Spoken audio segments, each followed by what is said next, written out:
More of the Zach Gelb Show on Fox Sports 920 The Jersey. Big game tonight in Philly. Capitals and the Flyers. I'll be in the building at the Wells Fargo Center. And usually you don't have a big hockey game in December, but this Metropolitan Division has been nuts. Penguins, Rangers both with 47 points.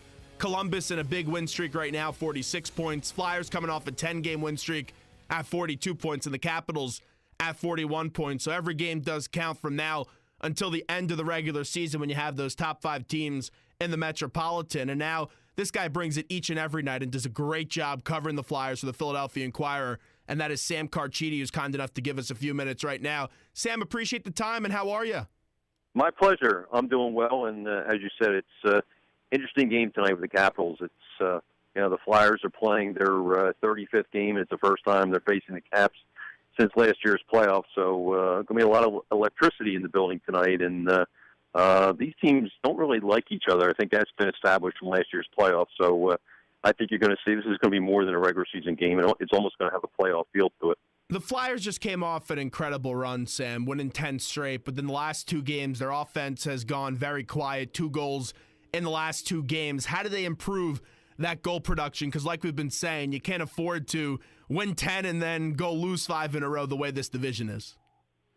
Yeah, it's a good point, because if you lose 5 in a row in this division, you're going to be on the outside looking in. And, even though they've won 10 in a row, they're still only the 8th team right now. They're barely in the playoffs. So, nothing is guaranteed. So you can't afford to go on a tailspin in this division. But, to answer your question, they're going to have to get a lot of people in front of Braden Holtby. As you know, he's one of the best goalies in the league. And if he sees a puck, he's going to make the stop. So you have to distract him. You have to get a lot of traffic in front and get what they call dirty goals, and that's going to be tough. Holtby has been tremendous all year. The Caps defense as a whole has been tremendous. When you think of Washington, you probably think of offense and a lot of goals and Ovechkin and Backstrom and a lot of the other guys, but they're actually in the middle of the pack offensively, and they're in the top part of the league defensively. So the Flyers need to do something early in the game to get some momentum on their side. They also have to improve on their power play. The power play, which I don't think is going to be a problem, but moving forward. But they've been a little stagnant the last 4 games, and they missed a golden opportunity in the last game with a 5-on-3, and you can't miss an opportunity like that in the NHL. They don't come too often, a 5-on-3 for about 1:23, and so the power play has to be better tonight, and they have to create a lot of traffic in front of Holtby. If they do that, they'll probably be able to score 3 goals, and that's usually the magic number to beat the Caps. I'm curious to see how Mason plays, because I have to imagine there's some personal motivation because of the way that what happened to him in the playoffs last year. Neuwirth getting the starts down the stretch of that 6-game series to Washington. So how about the personal motivation for Steve Mason tonight? Yeah, there's no question. That's a real good point. He was pulled, as everybody knows, in that series, and he gave up a horrendous goal, and Michael Neuwirth took over and ran with it. He was tremendous in a relief role and almost stole the series for the Flyers. But Mason went 0-3 in that series. His goals against was a little over 4. His save percentage is like in the mid-800s, and that can't happen. And so you're right. I think he does have a lot of motivation tonight, and redemption's on his mind. As you know, he's been very solid. He was one of the leaders during that 10-game winning streak. And, I think you'll see a good performance from Mason. And interesting thing is they play tomorrow in New Jersey. So, if Mason has an off night tonight, I would think they would probably go to Stolarz tomorrow. But if he's solid in that, I think they go back to him, because you want to go into this break. They have a Christmas break after tomorrow's game in New Jersey, and you want to go into this break feeling good about yourself.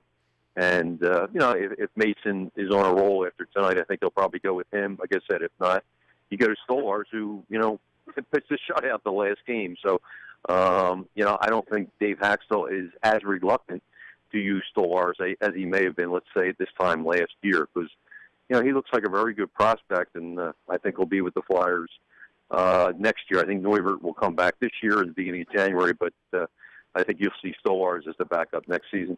Clearly, like we've been saying, Mason's playing really good hockey this year, but there was a concern level going into the season just the way that last season ended.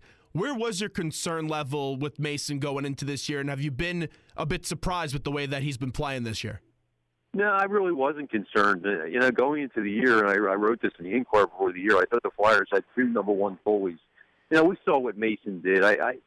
During the season last year, the second half of the year, he was lights out, and Michael Neuvirth was lights out the entire season. He had a career year. Mason had some personal issues at the beginning of the year. Once he got the personal issues squared away, I thought he was a terrific goalie in the second half of the year. He's one of the main reasons they got into the playoffs last year. The addition of Shane Gostisbehere was a big reason, but Mason was terrific over the last 3 months of the year. So, but I actually thought Mason and Neuvirth would push each other this year. They're both on contract years, as you know, and I thought the fact that they were they were both going to be looking at each other, knowing, hey, if I have a bad game, the other guy's going to come in. I thought that would push them to greater heights. The opposite happened, as we know, for the first 3-4 weeks of the year. They were looking over their shoulders, and they were very uncomfortable, both of them. Both of them got up to bad starts, and not that you want to see somebody go down, but when Neuvirth got hurt, Mason knew the job was his, and he thrives on the extra workload, and that's what happened. And he got on a roll, and the Flyers got on a roll, and that's the number one thing during the streak. I mean, you can talk about the Big Four and how they played so well during the streak. I'm talking, of course, about Giroux and Schenn, Simmons, and Voracek. But the number one reason they ran off 10 in a row was Steve Mason. Sam Carchidi with us from the Philadelphia Inquirer. Flyers in action tonight against the Capitals. Will be a playoff-type atmosphere from a playoff matchup from a year to go in South Philadelphia. With Voracek, and just since you mentioned that Big Four, some people, they were thinking, oh, well, what is he going to do this year just because he wasn't very consistent last year? How about the run that Voracek's been on, especially in these last 15 games or so? Yeah, we're seeing the Jake Voracek from 2 years ago, and I think it's only human nature when you get a big contract, as he did last year. He'll deny this, but it's human nature. You want to justify the contract. You want to try to score 2 goals on every shift. And I think without knowing it, he pressed a little bit, but Voracek has been one of the top players in the league this year. He's been terrific on the power play, on 5-on-5, and he's one of the premier players in the league. There's no question about it. He brings a little bit of everything. He has the speed. He brings some grit. He can win battles in the corner, and he's also one of the leaders of this team. So would not be surprised if he makes the All-Star team this year, and wouldn't be surprised if Wayne Simmons makes his first All-Star appearance this year as well. Is that right? Simmons never made an All-Star game?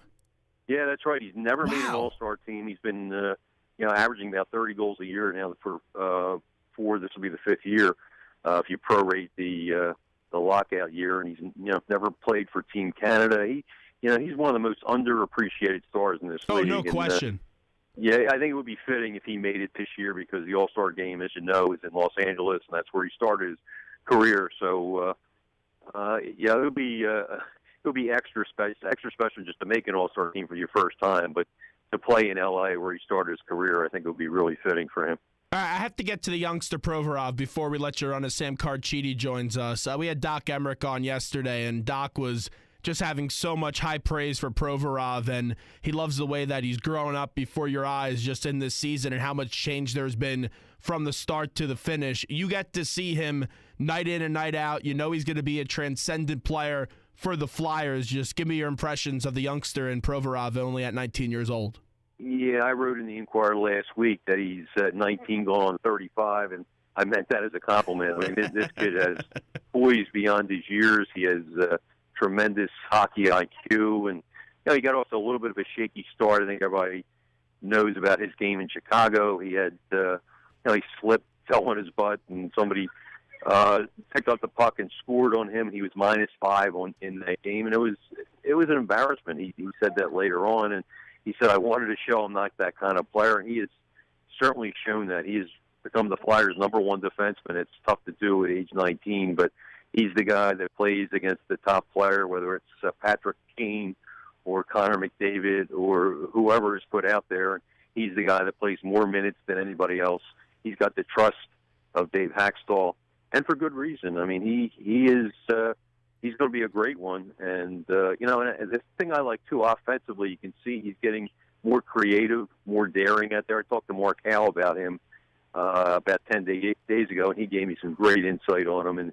And he pointed that out. He said that, in the beginning of the year, he was a little tentative, a little leery, and was more or less satisfied to dump the puck in. But now you can see he's making a little move at the blue line. And he's getting more offensive, and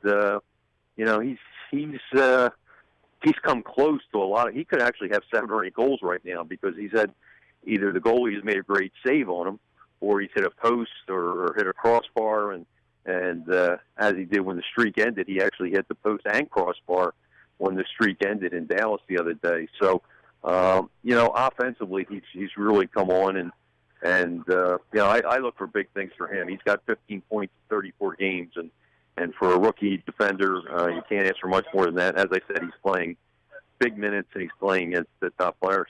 Sam, last one before we let you run. Ovechkin, I saw there was a few articles out there today.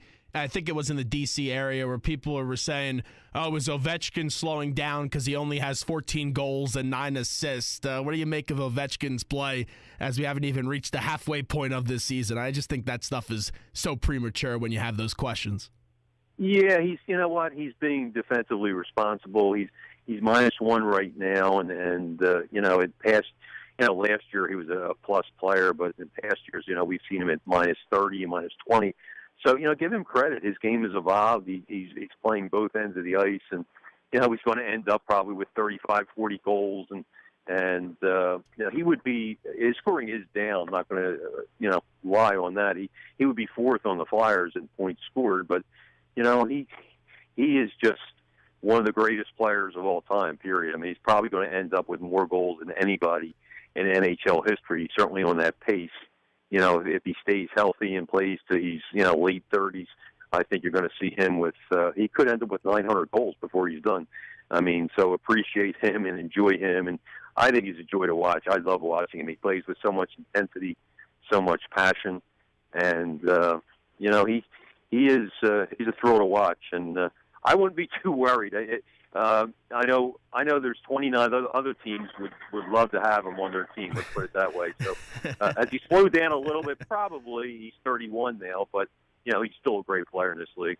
I wonder when the first articles came out about Jaromir Jagr saying, maybe this guy's slowing down. I think they'll be okay with Ovechkin in D.C. Sam Carchidi, I'll see you tonight. Thanks so much. All right. Thank you, Zach.